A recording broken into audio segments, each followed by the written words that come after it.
대한민국 준비된 역사 약속의 이름 최승건입니다. 반갑습니다. 우리 고졸 검정고시를 준비하시는 대한민국의 수험생 여러분 너무너무 반갑습니다. 저는 누구냐면은 대한민국 준비된 역사 약속의 이름 최승건 쌤입니다. 이 총정리를 해야 되겠죠. 우리나라의 그 아주 긴 오래된 역사를 제가 총정리를 하는데 중요한 것은 잠깐 이제 수업 들어가기 전에 제가 여러분들에게 약속 드릴 부분들에 대해서 말씀을 드리고 그 다음에 바로 수업 들어가도록 하겠습니다. 시험의 난이도라든가 그 다음에 합격점, 여러분들 뭐 60점 넘으셔야지만 합격한다 할 수 있다라는 건 다들 알고 계시리라 생각을 합니다. 그럼 우리가 이제 몇 문제를 풀어봐야 되죠? 25문제를 풀어봐야 된다라는 얘기죠. 25문제에서 우리가 몇 점에 합격해야 돼요? 60점을 합격을 해야 되죠. 60점 이상을 받아야 되죠. 그럼 제가 이제 한국사 부분에서 60점을 여러분들을 받게 해드려요. 어떻게 본다면 굉장히 쉬운데 어떻게 본다면 또 그렇지도 않는 경우들이 많이 있더라라는 얘기입니다. 배점이 크죠. 한 문제당 몇 점이에요? 한 문제당 4점입니다. 4점. 그렇죠? 그러면 10문제 이하로 10문제 미만으로 틀릴 경우에는 여러분들이 불합격이 된다. 나머지 과목들을 전부 다 100 한다고 해도 한국사가 여러분들의 합격에 발목을 잡을 수가 있다는 얘기입니다.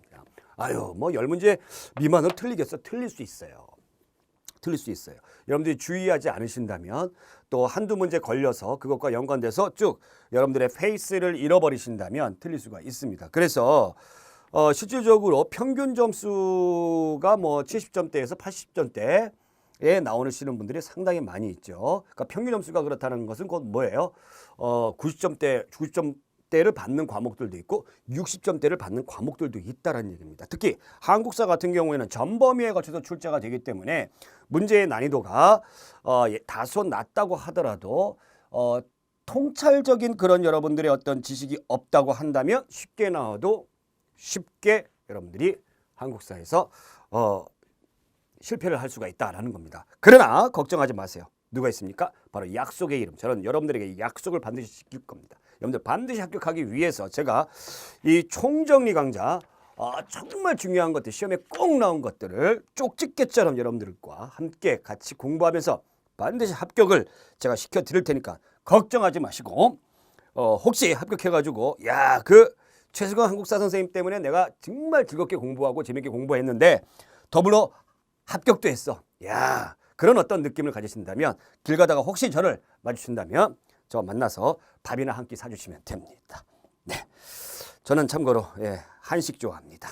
그래서 어쨌거나 여러분들 제 얘기만 잘 듣고 잘 따라와 주신다면 여러분들 반드시 합격 아주 쉽고 즐겁게 합격할 수 있기 때문에 끝까지 완강해 주신다면 그 약속만 저한테 지켜주신다면 여러분들 반드시 저도 여러분들 확실하게 합격을 시켜드린다는 것을 약속해 드리도록 하겠습니다.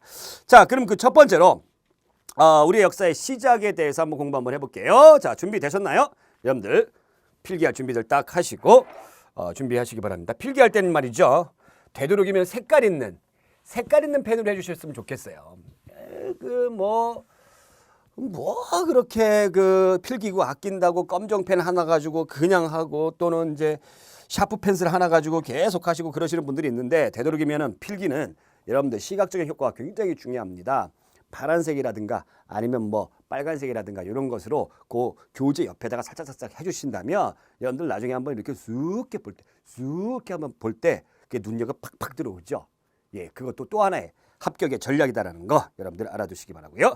자, 선사문화의 발전에서 인류의 출현 오스트랄로피테쿠스, 호모 에렉투스, 호모 네안데르탈레시스 뭐 이렇게 돼 있는데 여러분들 요 네안데르탈레시스라고 표현하기도 하고요. 그 다음에 이거 호모 사피엔스라고 하기도 하고 그 다음에 호모 사피엔스에 나와 있는 크로마뇽인 얘네들을 호모 사피엔스라고도 해요. 중요한 것은 이제 크로마뇽인 하나만 알아두시면 됩니다. 크로마뇽. 프랑스와 스페인 그 지역에서 발견된 것이죠. 요것을 이제 우리가 현생 인류의 조상으로 간주를 한다라는 얘기죠. 크로마뇽인이 동굴벽화가 있어요. 동굴에서 얘네들이 살았는데 여기에다 벽화를 그렸어요. 소그림 같은 거. 그 소 그림을 왜 그렸을까요? 소를 이렇게 뭐 우상처럼 생겼을까요? 아니죠. 소를 잡아먹고 싶은 간절한 염원을 그린 거죠. 현생 인류의 조상이다. 그러나 그 앞에 있었던 뭐 네안데르탈이라든가 하이델베르크인이라든가 그다음에 오스트랄로피테쿠스 이런 애들은 현생 인류의 조상으로 보는 겁니까? 안 보는 겁니까? 볼 수도 있고 안 볼 수도 있고 확실하게 결정되지 않았다. 그러나 예, 크로마뇽은 확실한 현생 인류의 조상이다라는 겁니다.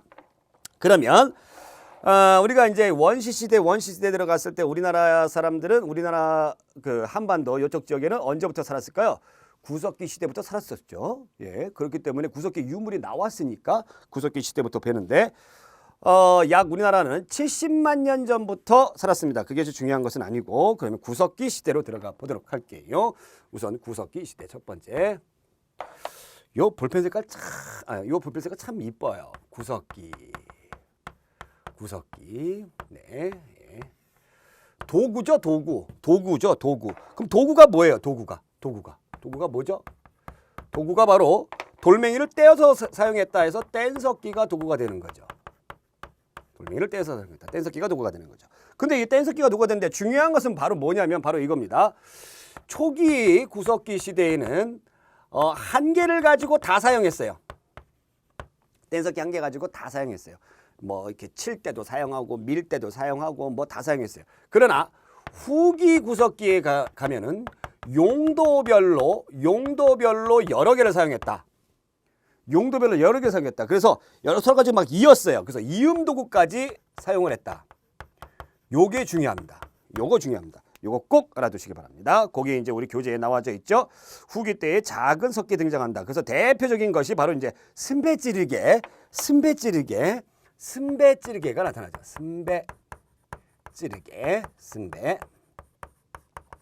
승배찌르개가 뭐예요? 승배가 자루가 달린 그런 창을 말을 한다라는 거죠.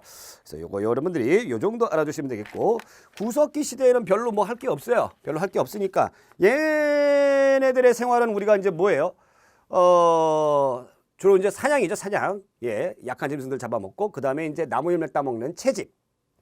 그 다음에 이제 물고기 잡아먹는 어로 이런 거였어요. 그러다 보니까 여러분들 얘네들은 이제 무슨 생활을 합니까? 먹이가 다 떨어지면 돌아다녀야 되겠죠. 그래서 이동 생활을 한다라는 얘기입니다. 이동 생활을 한다. 자, 이동 생활하니까 집이 필요 있어요, 없어요? 없습니다. 없어서 집을 잘 줘도 잘 못 져. 막집. 그 다음에 근처에 동굴 있으면 너무 좋아. 그래서 동굴. 그래서 구석기 시대의 유적지는 여러분들 막집은 나타나지 않았죠. 왜냐면 하도 오래돼서 이게 다 없어져 버렸죠. 막 졌으니까 그냥 부실해요. 그러나 동굴은 잘 나타나죠. 동굴. 구석기 시대 때 유적지는. 자, 그 다음에 이제 신석기 시대. 여기가 중요하죠. 신석기 시대가 상당히 중요하다라는 얘기입니다. 신석기 시대. 두 번째로 이제 신석기. 뉴 스톤에이지 신석기 시대가 대단히 중요한 시기죠. 왜 대단히 중요한 시기냐? 언제부터 시작됐느냐? 약 1만 년 전부터 신석기 시대가 시작이 됐어요. 8,000년이라고 되어 있는데 BC 8,000년. 자, 약 1만 년 전이에요. 알겠죠? 근데 연도는 중요한 게 아니죠. 연도 중요한 게 아니니까 이런 거에 여러분들이 목숨 걸지 마시고 중요한 것은 신석기 시대에는 뭐를 했느냐? 농경과 목축을 했다라는 얘기입니다. 요게 대단히 대단하고 굉장히 굉장하고 상당히 상당하다. 어마어마하게 어마한 거죠. 요게 신석기 시대. 요것을 이른바 뭐라고 부르냐면 최초의 혁명이에요. 우리 인류의 최초의 혁명이에요. 그래서 신석기 혁명이라고 불러요.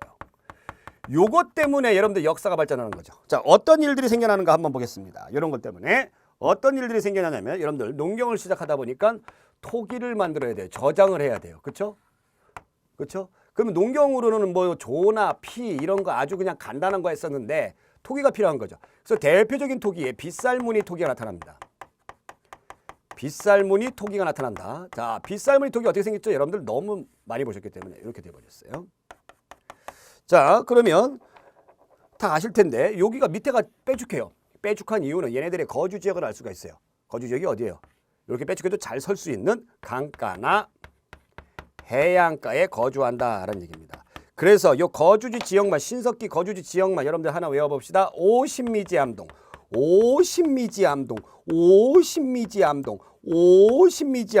이렇게 한번 외워봅시다. 오신미지암동 오산리예요. 양양의 오산리.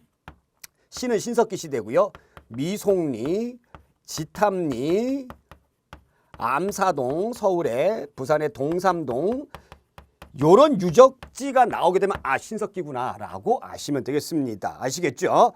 자, 농경과 목축 생활을 하다 보니까 이제 뭐를 해야 됩니까? 뭐를 해야 돼요? 여러분들 이 농사 기간 동안 기다려야 되겠죠? 그쵸? 그러다 보니까 추워지게 되면 이동할 수가 없어요. 그래서 의복 생활을 하더라라는 얘기입니다. 자, 요 의복 생활을 할 수 있는 것이 가락바퀴와 뼈바늘이죠. 가락바퀴와 뼈바늘이에요. 자, 가락바퀴와 뼈바늘은 뼈바늘이에요. 뼈바늘은 굉장히 중요한 유물이니까 여러분들이 반드시 알아두셔야 됩니다. 의복 생활하는 그런 도구다라는 거 알아두시고요. 자, 그 다음에 사람들이 이제 모여서 살아요. 그렇죠? 이제 모여서 열심히 삽니다. 모여서 열심히 살다 보니까 이제 뭐가 나타난다? 예, 원시 신앙이 나타난다라는 얘기입니다. 원시 신앙이 나타난다. 원시 신앙이 짜잔 나타났다라는 얘기입니다. 그 원시 신앙에 이제 여러분들이 어떤 것이 나타나? 애니미즘. 자, 애니미즘 애니멀 아닙니다. 불특정한 거예요. 애니예요. 애니. 그래서 해와 달, 산, 강 이런 거 자연 숭배예요. 애니미즘. 그럼 동물 숭배가 바로 뭐냐면 토테미즘이에요. 곰탱이, 호랑이 뭐 이런 거 토테미즘. 아시겠죠? 자, 그 다음에 샤머니즘이 있는데 이 샤머니즘은 뭐냐? 도대체 샤머니즘은 뭐냐? 샤머니즘은요. 무당이 있으면 샤머니즘이에요. 무당이 있으면 샤머니즘입니다. 자, 요런 초기 때의 원시 신앙이 나타난다라는 거 꼭 알아두시기 바라고 그러면 이러한 신석기 시대의 사회의 모습을 우리가 알아보자라는 건데 사회의 모습은 바로 평등한 씨족 사회다. 씨족 공동체 사회다라는 겁니다. 평등한 씨족. 씨족이라는 건 뭐예요? 같은 성씨를 가지고 있는 그런 집단을 얘기하는 거죠. 자, 그러면 요 씨족에 있는 그 족장은 어떤 그 권위가 있는 권력 있는 그런 사람이에요? 아니죠. 오늘날로 따지면 뭐 동네 이장님 같은 정도입니다. 그러면 요런 생활, 우리가 구석기 시대와 신석기 시대에 걸치면서 이러한 생활들이 쭉 이어졌다라는 거 꼭 알아두시면 되겠습니다. 어렵지 않죠? 자, 그러면 본격적으로 우리가 문명 이렇게 말하는 청동기 시대에 대해서 한번 들어가 보도록 하겠습니다. 자, 청동기. 자, 세 번째로 이제 청동기. 도구가 청동기예요. 청동기. 그럼 신석기 시대 때 도구는 뭐예요? 빼먹었네. 그죠? 간석기죠. 예, 간석기예요. 간석기는 어떤 명칭이에요? 돌멩이를 갈았다는 얘기죠. 어떻게 본다면은 참 이 돌멩이를 가는 것을 알게 되기까지 우리나라에서만 69만 년 걸렸다는 얘기죠. 참, 네. 그렇습니다. 자, 청동기 기원전 2000년경 그래서 약 한 4000년에서 3500년 전에 청동기가 사용이 되었다라는 건데 금속을 사용했다라는 거죠. 자, 그렇다면 여러분들이 생각을 해주셔야 되는 것이 바로 이 청동으로 무엇을 했겠느냐라는 겁니다. 청동으로 무엇을 했겠느냐? 뭘 했겠을까요? 여러분들 생각해 보세요. 뭐예요? 무기 만들었어요. 그죠? 그 다음에 장신구예요. 요거예요. 그럼 대표적인 무기가 뭐냐면 비파형 동검이에요. 비파형 동검. 그럼 비파형 동검이 어찌 생겼을까요? 동검이니까 어찌 생겼어요? 비파 모양. 우리나라 전통악기인 비파 모양으로 생겼어요.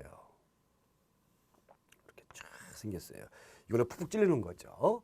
자, 그러면 여러분들 요 장신구라든가 뭐 거울 같은 거 그런 건데 청동으로 이런 걸 했다라는 것은 얘네들이 이제 무기 가지고 전쟁을 많이 하죠. 그렇죠? 전쟁을 많이 하다 보니까 지는 애들이 있고 이기는 애들이 있고 지는 애들은 뭐가 되는 거예요? 노예 비슷한 신분이 돼버리는 거예요. 노비 비슷한. 그다음 그 계급이 발생하더라라는 얘기죠. 계급이 발생하더라. 자, 계급이 발생합니다. 계급이 발생했어요. 계급. 그렇죠? 그러면서 얘네들이 요거 사용하는데 요거에 중요한 것이 바로 청동은 지배층이 사용을 했다라는 얘기죠. 지배층이 사용을 했다라는 얘기죠. 그러면 전쟁에 진 누구? 피지배층은 뭘 사용합니까? 불행히도 뭘 사용합니까? 간석기를 사용했다라는 얘기죠. 요게 중요합니다. 그래서 대표적인 간석기가 바로 뭐냐면 반달돌칼이에요. 반달 모양에 생긴 돌칼입니다. 이렇게 생긴 돌칼이에요. 이걸로 뭘 했을까요? 추수를 했더라라는 얘기입니다. 추수를 했더라라는 얘기예요. 요게 여러분들이 청동기 시대에 들어오게 되면서 꼭 여러분들이 머릿속에 집어 넣어 주셔야 돼요.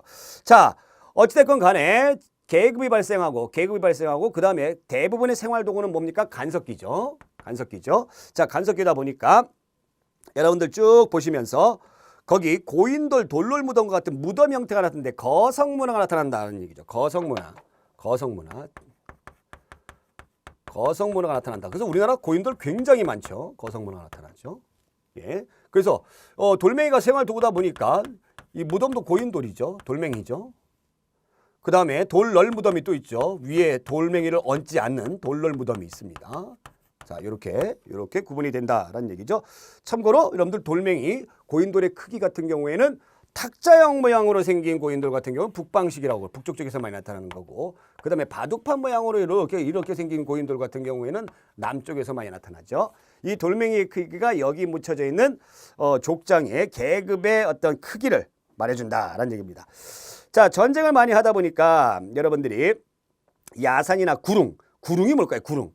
낮은 산을 얘기하는 거예요. 낮은 산. 그래서 강가나 해안가에 살았던 신석기에 비해서 이제 좀 인간의 생활 영역이 확장이 되었다라는 것을 의미하는 겁니다. 아시겠죠? 자, 여기에서 여러분들이 참고로 넘어가셔야 되는 게 청동기 시대에 들어가면서 농사가 더 잘 되죠.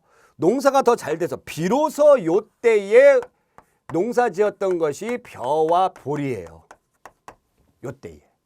자, 그리고 또 한 가지, 청동기 사람들이 집은 어디에서 거주를 했느냐? 우음집에서 거주를 하는데, 우음집에서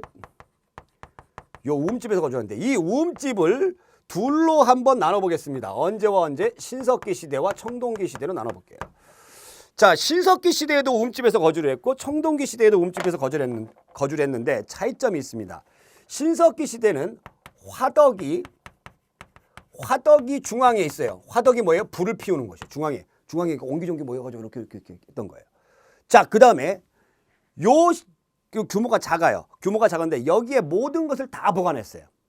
근데 청동기 시대에 들어오면서 화덕이 오늘날의 벽난로처럼 벽 쪽에 있고, 그 다음에 우음집이 용도별로 있습니다. 여러 개가 있어요. 그래서 거주하는 우음집, 그 다음에 뭐 보관하는 창고와 관련된 우음집. 자, 요렇게 구분이 된다는 거 여러분들이 꼭 기억해 두시면 좋을 테야요. 자, 그 다음에 이제 우리가 약 2500년 전부터 철기가 들어오고 2100년 전부터는 철기를 본격적으로 사용을 하죠. 본격적으로 사용하는데 그 철기와 관련된 내용들을 또 한번 알아보겠습니다. 자, 몇 번이죠? 4번에 철기.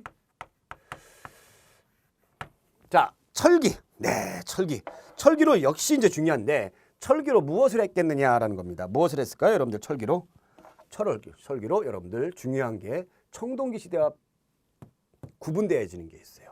철기로는 생활도구도 철기로 사용했어요. 생활도구도 철기로 사용했다라는 얘기입니다. 그러다 보니까 옛날에 이거 농사 짓는데 간섭기 사용했잖아요. 생활도구마저 철기로 사용하다 보니까 이제 어떻게 됩니까? 직업이 전문화가 되고 일을 많이 하다 보니까 다양화가 되고 이렇게 돼버리더라는 얘기죠. 그래서 잉여 생산물이 더 많아졌어요. 많아지다 보니까 남는 거 가지고 교역을 하게 되고, 그래서 대표적인 나라 중국과 교역을 합니다. 그래서 중국 화폐가 들어오게 돼요. 그래서 명도전이라든가 뭐 발량전, 오수전 같은 중국 화폐가 들어오게 되더라. 그 중국과 교역을 하다 보니까 또 역시 마찬가지로 한자를 또 사용하게 되더라. 이렇게 돼버립니다. 그리고 철기를 기반으로 해서 초기 철기 국가들이 나타나게 되죠. 자, 철기 시대 한번 보겠습니다. 자, 철제 농기구 사용의 발달, 그 다음에 철제 무기, 철제 연못. 자, 청동기는 이 당시에 뭐를 했느냐? 청동기 사용 안 한 것이 아니라 청동기는 뭐를 하는데 사용했어요? 의식용으로 사용했습니다. 이쪽에 청동기는 의식용. 의식용이 뭐예요? 의식용. 제사 지내는 거.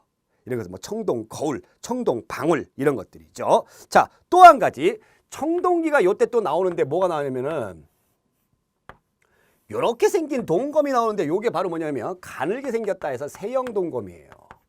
요 세형 동검이 나오는데 이 세형 동검도 이거 가지고 싸웠다는 얘기가 아니라 지배자의 어떤 권력, 권위를 의미하는 거죠. 자, 이 청동기가 우리가 수입해서 쓴 것이 아니라 자체 제작을 했다. 요것을 증명해주는 유물이 있습니다. 그 증명해주는 유물이 바로 무엇이냐? 거푸집이다라는 얘기죠. 거푸집. 이 거푸집을 이용해서 우리가 자체 제작을 했다라는 거죠. 그러한 내용들이 이제 나타나게 되고요. 자, 그러면 고조선과 여러 나라의 성장에 대해서 한번 알아보도록 하겠습니다. 자, 단군 조선이 나타나겠는데 단군, 고조선이 나타나게 되죠. 고조선. 자, 다섯 번째로 고조선. 뭐 너무너무 잘하는 그런 우리 시대의 역사이기 때문에 한번 정리만 해보고 가보도록 하겠습니다. BC 2333년, 약 4300여 년 전에 단군 한겁이 세웠습니다. 그렇죠? 그래서 요령 지방에서 한반도까지 발전을 했다. 그러면 고조선의 범위, 고조선의 세력 범위는 어떻게 알 수가 있느냐? 그 범위의 유물의 증거가 뭐냐? 바로 이거예요. 비파형 동검, 비파형 동검과 그 다음에 묻혀져 있는 고인돌, 그 다음에 또 한 가지 든다면 토기가 있는데 미송리식 토기예요. 미송리식 토기는 자 청동기 시대의 대표적인 토기입니다. 자, 요것으로 그 고조선의 세력 범위를 알 수가 있다라는 얘기죠. 자, 단군 신화에 나타나져 있는 그런 기록을 보면서 고조선이 이제 알 수가 있는데 건국 신화죠. 최초로 우리의 자료 중에서 건국과 관련된 내용이 담겨져 있는 것은 바로 뭐예요? 삼국유사예요. 고려 말 이련이 지은 삼국유사에 나타나져 있습니다. 자, 어떠한 내용들이 있느냐? 홍익인간, 널리 인간을 이롭게 한다. 선민사상이 있습니다. 환웅과 곰, 호랑이를 숭배하는 부족들이 등장하는데 선민사상은 하늘로부터 우리가 선택받았다라는 거죠. 그래서 그 신화의 내용에 보게 되면 곰을 믿는 부족과 하늘을 믿는 환웅, 부족이 결합을 했어요. 그런 내용을 알 수가 있고, 그 다음에 농경사회를 알 수가 있다. 농경사회는 풍백, 환웅이요. 풍백, 우사, 운사를 데리고 왔어요. 풍백은 뭐예요? 풍백. 바람이죠. 비, 구름이죠. 그래서 농사에 꼭 필요한 거죠. 그 다음에 천부인을 두었다라는 게 청동검, 거울, 방울을 얘기하는 거고, 그 다음에 단군 왕검이라는 호칭에서 재정일치를 알 수가 있습니다. 재정일치. 자, 요게 뭔 말이냐? 단군은 제사장을 의미해요. 제사장. 그 다음에 왕검은 큰 칼이죠. 그래서 정치적 지도자예요. 그래서 단군 왕검이라는 게 제사장이면서 정치적 지도자자. 그래서 제사와 정치가 일치돼 있다라는 것을 의미합니다. 자, 그러다가 나름대로 잘 살다가 위만이 집권하게 되는데 자, 요 위만은 중국에서 왔는데 상투를 틀었다 해서 우리나라 사람을 보는 겁니다. 위만 때문에 철기가 유입이 돼요.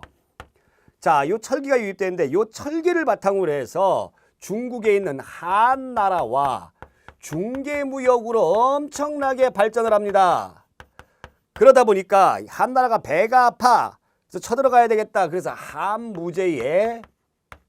한무제의 침입으로 결국에는 멸망하게 된다. 그래서 한사군이 설립됩니다. 한사군. 한나라의 식민지가 돼버리는 거죠. 한나라의 4개의 군현이에요.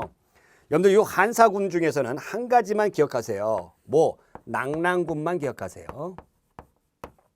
요 낙랑군은 여러분들 아시죠? 낙랑공주와 뭐 호동왕자 그거 아시죠? 미천왕 때 이게 없어집니다.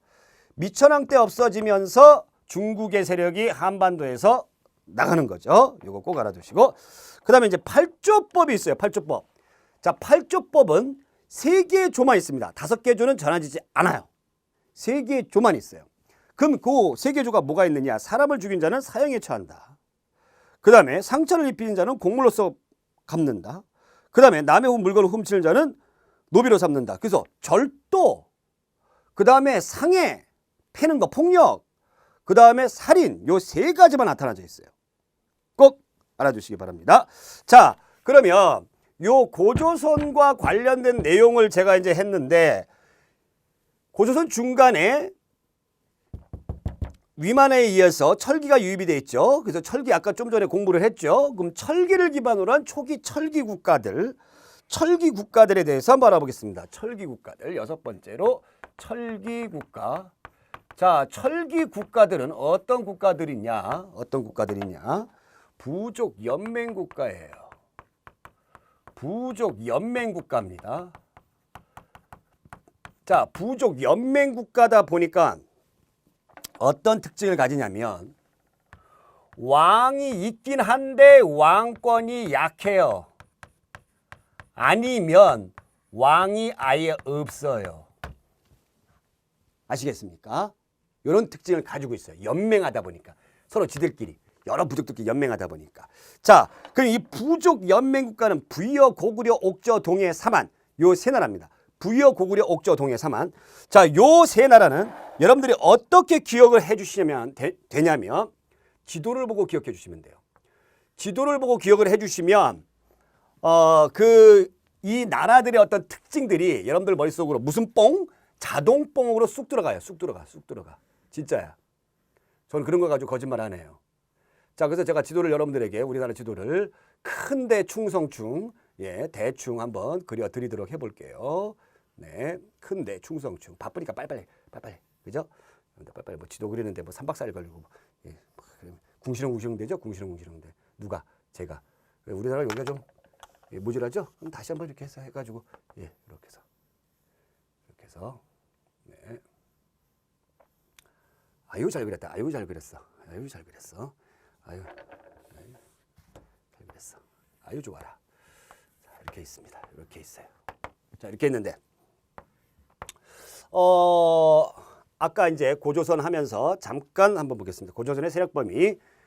고인돌과 요거 안다고 그랬죠? 그래서 요령지방이 어디냐면 여기 요강이 있어요. 요강. 이게 강 이름이 요예요. 요강. 좀 이상하죠? 요강. 그래서 요강의 동쪽이다 해서 요동, 요강의 서쪽이다 해서 요서라고 합니다. 여기를 요령지방이라고 불러요. 그래서 고조선의 세력 범위는 요령지방과 만주 한반도 북부예요. 이것이 알려주는 증거가 요 세 가지다라는 거 다시 한번 지도 보면서 말씀드리고, 여러분들이 이제 외우셔야 되는 것이 바로 이거예요. 맨 위에 부여가 있고요. 그 다음에 고구려가 있고요. 그 다음에 옥저. 그 다음에 이쪽에 동해. 그 다음에 마한, 진안, 변안 해서 삼한이 있습니다. 자, 요것만 위에서부터 지도를 보시면서 외우시면 되겠어요. 순서별로. 시작. 부여, 고구려, 옥저, 동해, 삼한. 자, 시작. 부여, 고구려, 옥저, 동해, 삼한. 다시 한번 시작. 부여, 고구려, 옥저, 동해, 삼한. 자, 리듬을 타면서 시작. 부여, 고구려, 옥저, 동해, 삼한. 좋습니다. 다 외우셨죠? 자, 그러면 얘네들의 위치가, 얘네들의 어떤 특징이라든가 그런 것을 잘 말해줍니다. 자, 부여 같은 경우는 맨 위에 있어요. 맨 위에 있다 보니까 만주 벌판이죠. 춥죠.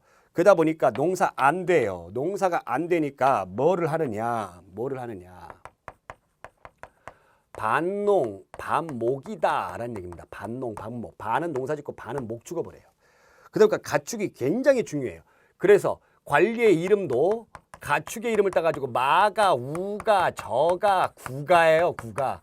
이게 뭔 뜻이냐. 말선생, 소선생, 돼지선생, 개선생.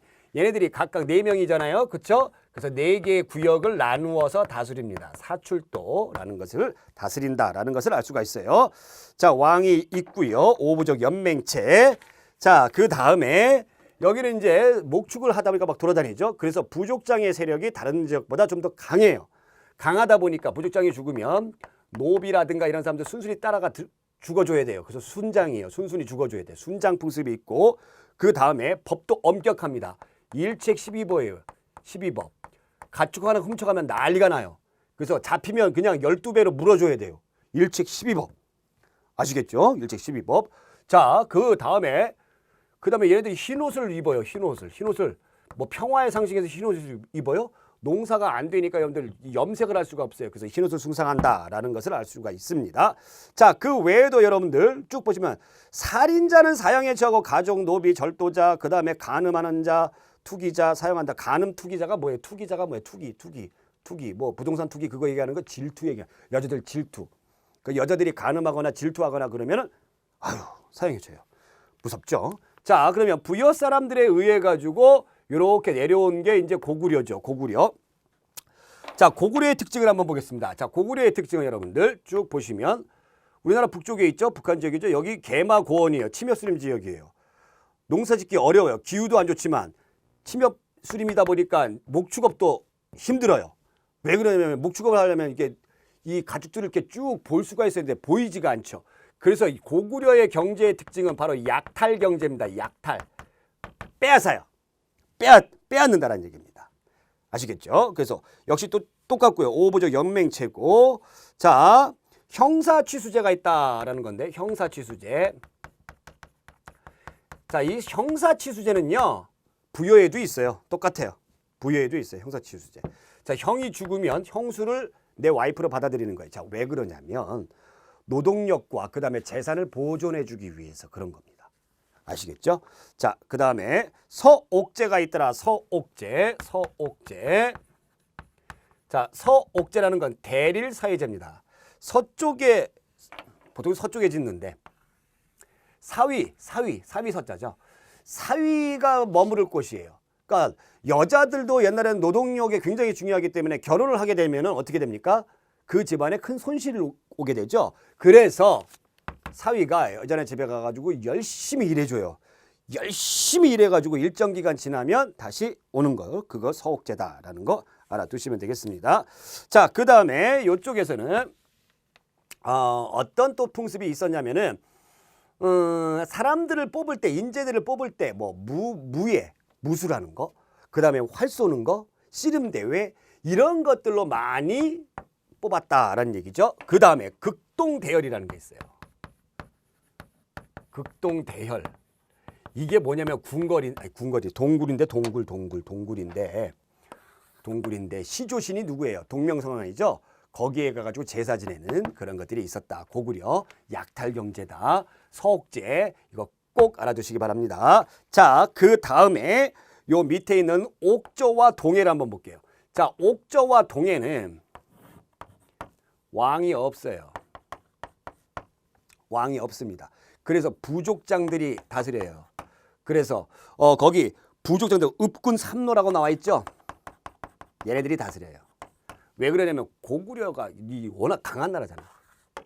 특히 옥저 같은 경우에는 고구려의 꼬봉 국가다. 얼마나 시달렸을까? 그런 내용들을 알 수가 있습니다. 자, 그러면 어떤 내용들을 또 우리가 알아보느냐? 옥저는 어떤 것들이 있냐? 고구려의 영향을 받아서 민며느리제, 며느리를 미리 데리고 옵니다. 아직 덜 컸는데.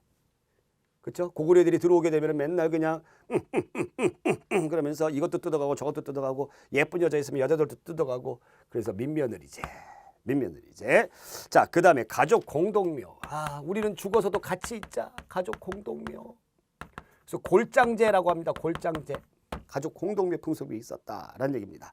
자, 그 다음에 이제 동해로 가보겠습니다. 동해 같은 경우는 동쪽에 예의 바른 나라다. 그래서 족외혼 풍습이 있다. 자, 여러분들 이 족외혼 풍습은요. 사실 다들 다 족외혼이에요. 다 족외혼인데 왜 특히 이 동해가 족외혼 풍습이 강조가 됐는지 그 까닭은 저도 모르겠어요. 거의 다 족외혼인데. 그러니까 어찌됐건 예의가 바른 나라다. 같은 다른 부족들끼리 결혼시키는 거죠. 그 다음에 방직 기술이 발달해가지고 명주라든가 삼배 이런 것들이 발달했습니다. 자, 그 다음에 바닷가에 있죠. 바닷가에 있다 보니까 반어피 이게 바다 표범이에요. 바다 표범 가죽. 그 다음에 단궁 이 박달나무로 만든 활이죠. 활. 여기 이제 동해 이쪽에 태백산맥 이제 활. 그 다음에 과하마는 뭐냐면 키가 작은 말이에요. 키가 작은 말. 이런 것들. 키가 작은 말이어야지만 여기 태백산맥 여기 나무 많은데 잘 돌아다닐 수 있으니까. 그 다음에 제일 중요한 것이 바로 책화입니다. 책화 꼭 알아두세요. 책화. 대단하고 굉장히 굉장하고 상당하다. 자, 이 책화는 바로 뭐냐면 책임져 주는 거죠. 책자 들어가면 책임져 주는 거예요. 남의 부족의 땅을 모르고 침범했을 때에 어떻게 하냐면 아유 죄송합니다. 제가 모르고 그만 당신 내 부족의 땅을 들어왔어요. 너무 죄송해서 이거 얼마 안 되지만 여기 쌀 이거 얼마 안 되지만 닭 그래서 가축이나 곡식으로 배상해 주는 거예요. 요거 책화 꼭 알아두시기 바랍니다. 자, 그 다음에 요 사만 있죠. 사만. 자, 사만은 우리나라 최고 남쪽에 있어요. 자, 남쪽에 있는 지리적인 이점이 있었기 때문에 뭐가 발달했느냐? 바로 벼농사가 발달을 했다는 얘기죠. 벼농사가 발달을 했어요. 자, 벼농사가 발달했어요. 그래서 일찍부터 수리시설, 저수지 이런 것들을 많이 만들었죠. 김제의 벽골제, 제천의 의림지 이런 것들이 이 벼농사에 이용하기 위해서 만들었던 겁니다. 특히 이 사만 같은 경우에 변안이라는 국가가 있었는데 변환이 어디냐면 바로 여기입니다. 여기. 이 변환이 철을 생산을 참 많이 했어요. 철. 이 변환이 나중에 가야가 되거든요.